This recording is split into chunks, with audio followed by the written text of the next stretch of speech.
Hello everyone, it's Brian, and today I'm going to be giving you guys my list for the top 10 best antagonists in the Walking Dead franchise. This is going to involve villains from all properties of The Walking Dead, including the video games, both shows, and the comics. And no, Scott Gimple is not going to be the number one villain. This is for the best villains list, so he would actually be more of a on the worst side. So at number 10, we have Proctor John from Fear the Walking Dead Season 3. He's definitely one of the best villains that Fear has ever had. And I feel like he deserved a spot on this list because I was actually scared in season 3 when he took over the dam and threatened Madison and Nick and Alicia because, he was a pretty intimidating antagonist and they should have brought him back in season 4. So at number 9, we have Joe and the Claimers. So similar to Proctor John, Joe is very threatening his group. They're very nasty and they're very, threatening as well. What happened with Carl and Michonne, what almost happened, and then Rick bites his throat out, in one of the best moments in the series. So yeah, that's why Joe is number 9. He's very memorable. So at number 8, we have another Fear antagonist, Walker or Taka, I guess, and like he was kind of more of an anti-hero, I guess, but he's still one of the most intimidating villains that Fear has ever had. And I feel as though, he should be on this list, at least somewhat. He was a pretty decent antagonist and they should have brought him back. So at number 7, we have Beta. So yes, Beta is the number 7 best antagonist in The Walking Dead. Beta is incredibly intimidating and, he's very tough. But the problem with Beta is he's not very smart. So, he does have limits with his, dangerousness. So yeah, at number 6, we have TV Negan. So yes, TV Negan is the 6th best antagonist in The Walking Dead.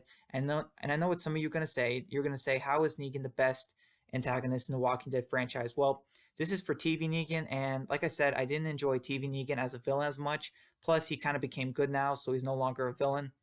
So at number 5, we have Garrett and the Hunters. So yes, Garrett is like, unlike Negan, he is just pure evil. You know what I mean? Like, he's different from Negan. He wants to eat the survivors when he comes across them. So like he's way more dangerous than Negan in a way.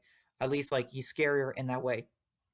So at number 4, we have Simon. So yeah, Simon was an amazing villain. In The Walking Dead season 6 to 8. Unlike Negan, he wanted to kill all the survivors. He didn't want to take any chances, and this made him very, smart and tactical, and something that Negan kind of should have been. So Simon was a great character and a great antagonist. At number 3, we have TV Alpha. So yes, Samantha Morton's Alpha is amazing. The way she talks, the way she acts, she's so cold and like, what I mean, just everything about Alpha. She's crazy, she's cunning, and she gets under your skin. And I guess, well, pun not intended, but yeah.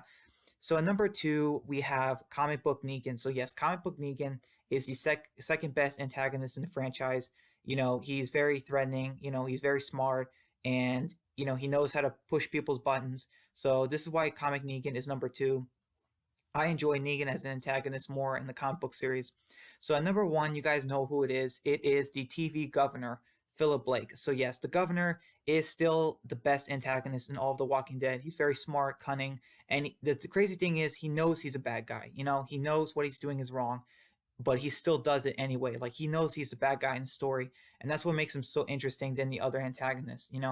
Like he, does things just because he knows he's the bad guy. It's like, so that makes him very interesting. He doesn't want to be the good guy.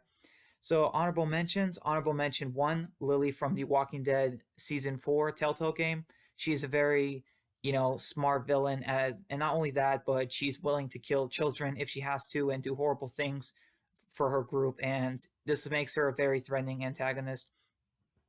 So yeah. And at number 2, honorable mention number 2, we have Carver and his group. So Carver is one of the best antagonists in the video game series, so that's why he's number 2. So that's it, guys. That's my list for the top 10 best antagonists in the franchise of The Walking Dead. Please let me know what you thought of my list down below, and let me know what you guys think is the best antagonist. Until next time, guys, take care. Bye.